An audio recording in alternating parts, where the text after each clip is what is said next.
this offseason that just wasn't focused on football for a minute? I went to a travel baseball tournament for 6 days in Mississippi. I went to the Bahamas for 4 or 5 days, and then we did a brief lake house stay with all my immediate family. Oh, very nice. It's good. When we were talking with Brock and Cedric, they told us that they had a team meeting kind of talking about some of the off-field issues that were going on, and Cedric felt it was very important for him to speak up about how maybe they let the university down. What did it mean to you to see the players get up and feel like they need to speak on the team's behalf? I think peer leadership and peer pressure is important.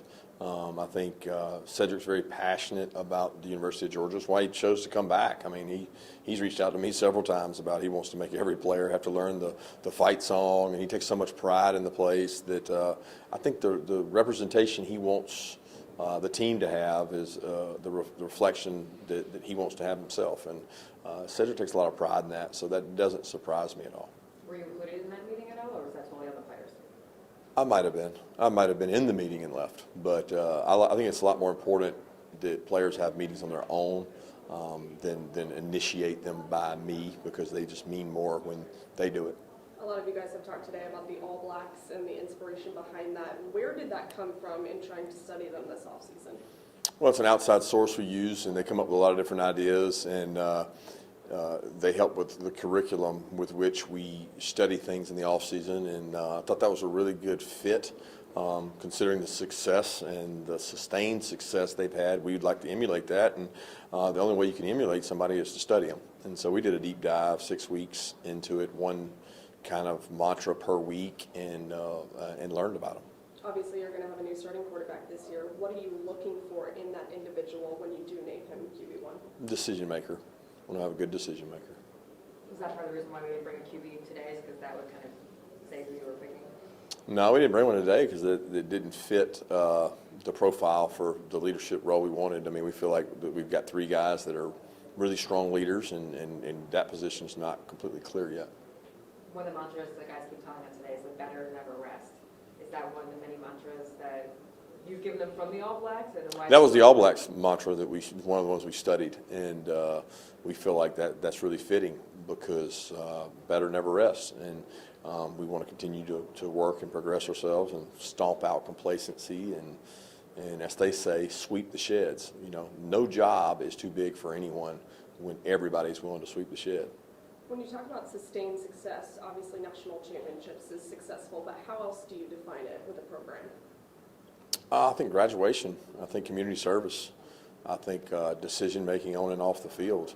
You know, what kind of opportunities are we providing our student athletes when they leave and they go out into the real world? Because they're not all going to be able to play in the NFL. So success can be defined in a lot of ways, and we try not to define it just on outcomes. Going back to talking about Cedric taking accountability and bringing some players together, how impressed have you been with that group of individuals to bring guys together in the offseason? We got an incredible group. I mean, I think we're seeing the benefits of our investment from the previous 3 years. Like, we put a lot of time into these sessions that we do in the off season, and like I hold the coaches accountable because they lead them, and nobody's going to enjoy the session unless the coach is bought into it and he teaches it and he uses it like he does his offensive play or his defensive play. So the investment of our staff into that program and return on investment, we're starting to realize now, because first year we won the national championship, we'd only done it once.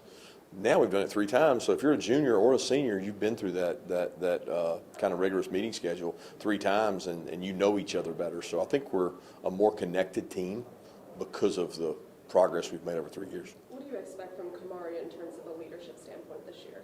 Just what he gives us. A competitor every day. He holds people accountable. Those things I talked about in the big room about the cost of leadership. The cost of leadership is you might not be well liked. The cost of leadership is you might hurt somebody's feeling. You might not be well thought of. Those are costs that Kamari threw out the door when he became a football player at Georgia. He doesn't worry about those costs. Just a personal question really quickly. You talked about being a baseball dad this summer. How do you separate coach from dad in those moments? Oh, it's hard. You can ask my son. He's wore out from me. So some overcoaching moments, and all you need to do is go to one travel baseball tournament, and you'll learn really quick what not to do, because there's a lot of that going on, and all I have to do is watch other people and say, I can't be that. Has this been maybe one of the more challenging off seasons for you, trying to balance kind of what's been going on off the field as well as trying to get your team ready to win a third national championship? It's been different. I think they're all challenging, so I don't want to say that it's more challenging. It's just different, and it's been a different set of challenges, but that's why we do this, is to kind of accept the challenge, figure out what the challenge is, and then take it head on, and that's no different for us this year. Winning back-to-back national titles, maybe how have you grown and evolved as a coach over the last couple years? Maybe some lessons you've learned going into a third time trying to do it. Experience is valuable. Retention of staff, retention of players, understanding what our strengths and weaknesses are, and letting the coaches coach. I mean, I think you grow every year. You grow through losses, and we haven't had a lot of those. So you grow as a coach through what you do, and we'll continue to do that. Like you said, you haven't had a lot of losses. So how do you grow and keeping them motivated and learning? Well, you learn from others. I mean, there's not a week that goes by we don't see how somebody lost a game and we don't show it to them. So you don't have to lose to learn. You can learn from somebody else's mistakes, and we try to do a good job of doing that. One more question, anybody? Well, no daddy ball in Mississippi, was there? There's always daddy ball. There's always daddy ball and ball. So not enough coaches that don't have kids out there doing it. Thank you, guys.